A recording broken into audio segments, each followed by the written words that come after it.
যদি 5 মিনিট আমার ভালোবাসার মানুষের সাথে কথা বলি, আমার বাবা যদি জানতে পারে গো, বাড়িতে নিয়ে আমাকে লাঠি চার্জ করবে, পিটাবে। এটা জানার পরেও কেন কথা বলে? কারণটা হলো আমার ভালোবাসার থেকে বাবার লাঠির পিটানটা আমার কাছে তুচ্ছ হয়ে গেছে। কথা ঠিক না বেটি? ওরে লাঠির আঘাতে যেই ব্যথাটা লাগে, প্রত্যেকটা ব্যথার থেকে আমার ভালোবাসার মানুষের কাছে এক একটা কথার দাম অনেক বেশি। যখন আমার প্রেমিকার সাথে ভালোবাসার মানুষের সাথে একটা কথা বলি, ওই এক একটা কথা মনে হয় আমার 100 ব্যাতের বাড়ির আঘাত মুইসা যায়। কথা ঠিক না ঠিক? এরকমের কিছু মালিকের আশেক আছে, কিছু মালিকের পাগল আছে, কিছু মালিকের গোলাম আছে। আপনাদের কুমিল্লার জমিনেও ঘুমায় কারি ইব্রাহিম সাহেব রহমাতুল্লাহি আলাইহি। ওই যখনই মালিকের নাম শুনতো অন্তরটা ঝালঝালা শুরু হয়ে যাইত, অন্তরের ভিতরে কম্পন সৃষ্টি হয়ে যাইত। ঘর ভালো লাগতো না, বাড়ি ভালো লাগতো না, স্ত্রী সন্তান ভালো লাগতো না। দেখবেন এরকম কিছু পাগল আছে, শীতের রাত্রে স্ত্রীর সাথে এক কম্বলে ঘুমায়। রাত্র যখন গভীর হইয়া যায়, পাগলটা এদিকে মোড়ায় ওদিকে মোড়ায়। স্ত্রী ডাক দিয়ে বলে, প্রাণের স্বামী গো, এত মোড়ামুড়ি কেন? পেটে ব্যথা করেনি, মাথায় ব্যথা করেনি, শরীরটা অসুস্থ নেই? না না না, আমি অপেক্ষা করি। এত রাত্রে আবার কিসের অপেক্ষা করো? দ্বিতীয় কোন স্ত্রী আসেনি, তার কাছে যাবানি? স্ত্রী রাগ হয়ে গেছে, অন্যের কাছে যাবানি? প্রাণের স্বামী মাথায় হাত বুলায় বলে, প্রাণের স্ত্রী, পরক্রিয়া করি না, অন্যের কাছে যাওয়ার আশা নাই, কিন্তু আমি একজনকে ভালোবাসি, আমার কানটা সেদিকে লাগায় রাখছি, কখন আমাকে ডাক দেয়। স্ত্রী মাথাটা গরম, আমার রাইখা আবার কারে ভালোবাসো? এই কথা যদি কোন স্ত্রী শোনে, মাথা ঠিক থাকবেনি। আমার রাইখা আবার কাকে ভালোবাসা শুরু করছো? স্বামী ডাক দিয়ে কয়, প্রাণের স্ত্রী গো, এই ভালোবাসাটা দুনিয়ার কোনো ভালোবাসা না।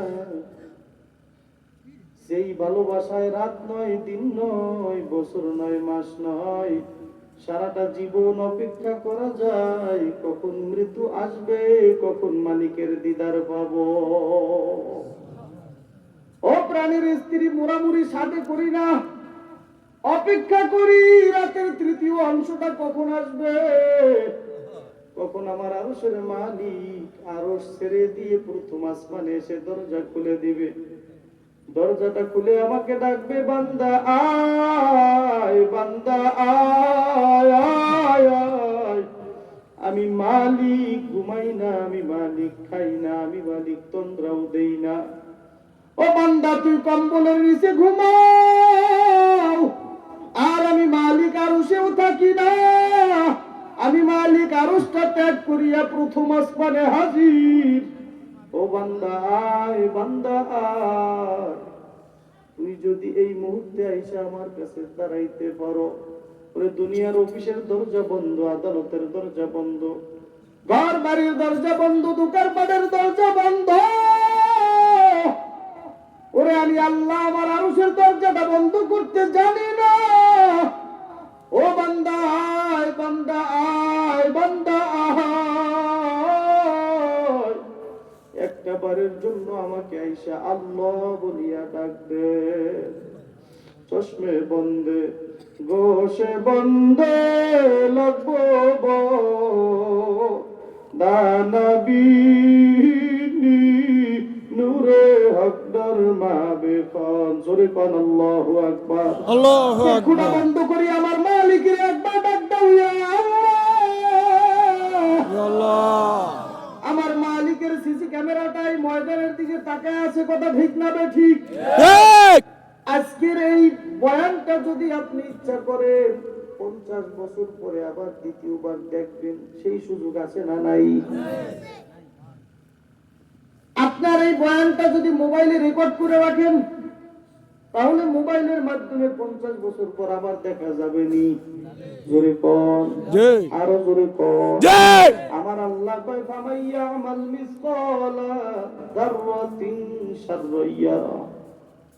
আমার আল্লাহ ডাক দিয়ে কয় বান্দা, তুই যদি পানির ভিতরে যাওয়ার পর গভীর পানি, ডানে বামে কেউ নাই, উপরে নিচে কেউ নাই, কেউ কিছু দেখে না, ওখানে যাইয়া ছোট একটা গুনাহ করছো, ওই ছোট্ট গুনাহটাও আমি আল্লাহর আরশের ভিতরে লেখা রইছে।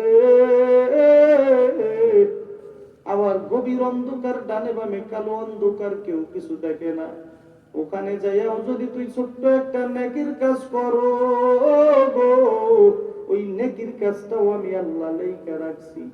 কিয়ামতের ময়দানে আমি আল্লাহ সিসি ক্যামেরার মতো, আমার আল্লাহু আকবার, সিসি ক্যামেরায় তোরে দেখাবো।